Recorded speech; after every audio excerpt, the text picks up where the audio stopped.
Hello সবাইকে, তোমরা সবাই কেমন আছো? আশা করি ভালো আছো। আমিও খুব ভালো আছি। আজকে একটা নতুন ভিডিও নিয়ে আসলাম তোমাদের কাছে। আমার লেজি লাইফের জন্য আমি নিজেই দায়ী, কারণ কি গ্যালারিতে অনেক দিন ধরে এই ভিডিওগুলো পড়েছিল। এত লেজি যে এডিট করতেই পারিনি। তাহলে তোমাদেরকে ভিডিওটা শেয়ার করি।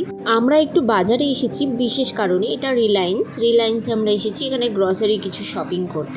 বিশেষ কারণটা হচ্ছে বাড়িতে পুজো, আমাদের বাড়িতে মনসা পূজা হয়। এই জন্য কাকু আর আমি চলে আসছি রিলায়েন্সে, বাড়ির একদমই সামনে। তো এখানে ম্যানেজারের সাথে কথা বলে আমরা আমাদের জিনিসগুলো গুছিয়ে নিচ্ছিলাম। উনি আমাদেরকে পুরোটা গুছিয়ে রেডি করে দিলেন, কারণ কি আমিও ডিউটি থেকে এসেছি, কাকুও ডিউটি থেকে কিছুক্ষণের ছুটি নিয়ে। বাজার ঘাটগুলো যেহেতু আগে করে রাখতে হবে, সেই কারণে আমরা পুজোর দুদিন আগে চলে আসছি বাজারে। কারণ কি বাজার করতেও টাইমের ব্যাপার অনেকটা, সবাই কাজে ব্যস্ত। এগুলো ফ্রিতে পেয়েছি। এরপর টোটো দেখে সব কিছু নিয়ে গুছিয়ে বেরিয়ে গেল সব। এরপর আমিও বিকালে বেরিয়ে গেলাম তাড়াতাড়ি, কারণ কি আমাকে একটু বাজারেও যেতে হবে। বাজারে যাব এই কারণে কি মায়ের বরণ ডালা ছিল না, তো আমরা থালার মধ্যে বরণ করতাম। এই কারণে আমি ভেবেছি এবার একটা কুলা কিনবো। তো পিতলের একটা কুলা কিনে আমি বাড়ির দিকে যাচ্ছি।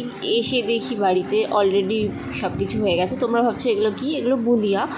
আমাদের এখানে ভোগ প্রসাদের হিসেবে বুঁদিয়া অ্যান্ড লুচি বানানো হয়। আমার দাদু ঠাকুমা যখন ছিল এই পুজোটা তখন দিয়ে শুরু হয়েছে, মানে আমরা তখন জন্মাইনি। তখন পুজোটা আমার ঠাকুর দাদু করতো।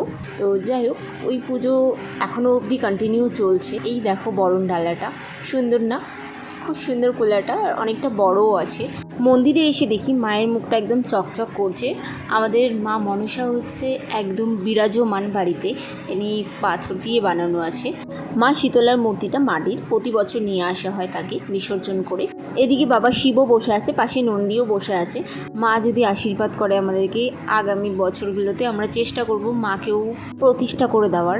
ছাদে এসে দেখি সব কাকিমাগুলো এখানে গোল করে বসে লুচি বেলছে। আজকেই সব ভেজে রাখতে হবে, কারণ কি কালকে পুজো আছে, তো চাপ হয়ে যাবে সকালবেলা। পুজোর এই কয়টা দিন সত্যি খুব মজা হয়, কারণ কি পাশাপাশি বাড়ির সব কাকিমারা এখানে থাকি। আজকে লুচি ভাজছে, কারণ কি সকালে প্রচণ্ড চাপ হয়ে যায়। দুপুরবেলা 2-2:30টার দিকে পুজোয় বসবে। এদিকে দেখো মায়ের বরণ চলছে, মাকে এখন বিদায় জানানোর পালা। আজকে অনেক রাত হয়ে গেছে, প্রতিমা রেডি হয়নি ঠিক মতো, তো ওই জন্য আর গেল না আজকে আনতে।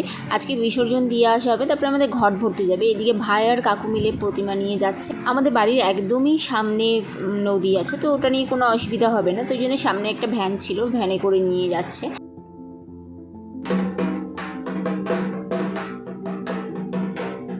কাকুরা ওদিকে বিসর্জন করতে গেল, এদিকে আমরা ঘট টট সব রেডি করে দিলাম, বরণ ডালা। কারণ কি একটু পরে আবার ঘট ভরতে যাওয়া হবে। ঘট ভরে নিয়ে বাড়িতে অনেক কাজ থাকায় কাকিমারা যেতে পারে না ঘট ভরতে, কিন্তু আমরা সব ভাই বোনগুলো মিলে যাই। এই যে এখন বেরিয়ে পড়লাম আমরা ঘট ভরতে যাবে। বাস্তব কথা হচ্ছে আমি ভয়েস ওভার দিতে গিয়ে না অনেক হিমশিম খেয়ে যাচ্ছি। বলেছিলাম না নদী আমাদের বাড়ির একদমই সামনে, তো বেশি টাইম লাগলো না, কিন্তু খালি পায়ে আসছি, প্রচণ্ড পায়ে ব্যথা লাগছে। যেহেতু এটা বর্ষাকাল, সে কারণে জল এত বেশি। বাচ্চাগুলোকে বললাম তোরা ওপরেই থাক, যেতে হবে না, প্রচণ্ড জল। এদিকে ঘটগুলো সাজিয়ে রাখলো। এরপর পুজো টুজো করে ঘটে জল ডুবিয়ে নিয়ে এবার আমরা বেরিয়ে যাব।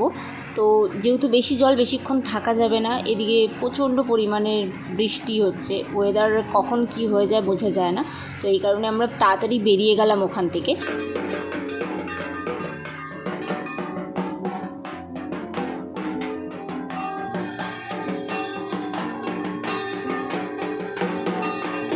ঘরে ঢোকার আগে যেহেতু পা ধোয়াতে হয়, তো সে কারণে বুনু তাড়াতাড়ি করে পা ধুইয়ে দিল। এবার এসে কাকুরা প্রণাম টনাম করে তারপরে বেরিয়ে গেল মন্দির থেকে। এসে দিকে আমরা দেখি লুচিও ভাজা কমপ্লিট। তো এদিকে বাচ্চাগুলোকে খেতে দিয়ে দিলাম, অনেক রাত হয়ে গেছে, তো সেই কারণে সব লাইন দিয়ে বসছে। পাশাপাশি বাড়ির বুনুগুলো আসছিল। আগে যেন ছোটোবেলায় ভাবতাম যে পূজাটা যদি ডেলি হয় কি মজা, সবাই একসাথে থাকবে আমাদের বাড়িতে। আমরা পুজোর আগের দিন রাত্রেবেলায় সব একসাথে ঘুমাই, যাতে এই মজাগুলো করতে পারি, এই বদমাশিগুলো করতে পারি। রীতিমতো 1:30-2 বাজে সবাই ঘুমাচ্ছে, আমরা এখানে রীতিমতো উটপাটাং শুরু করেছি আমরা, মানে যা নয় তার। কানা রাত্রেবেলা এত চিৎকার চেঁচামেচি করছি, না পেরে আমার কাকু উঠে বলছে কিরে তোরা এখনও ঘুমাসনি। আমরা অ্যাকচুয়ালি সবাই মিলে প্ল্যান করেই থাকি যে পুজোর দিন অন্তত আমরা সবাই মিলে একসাথে কাটাবো, কারণ কি ব্যস্ততা লাইফ, সবাই পড়াশোনায় ব্যস্ত, আমি কাজে ব্যস্ত। চলো ভিডিওটা এই পর্যন্তই। ভালো লাগলে লাইক শেয়ার অবশ্যই করার। কে কোথা থেকে দেখছো কমেন্টে জানাতে ভুলো না। টাটা সবাইকে।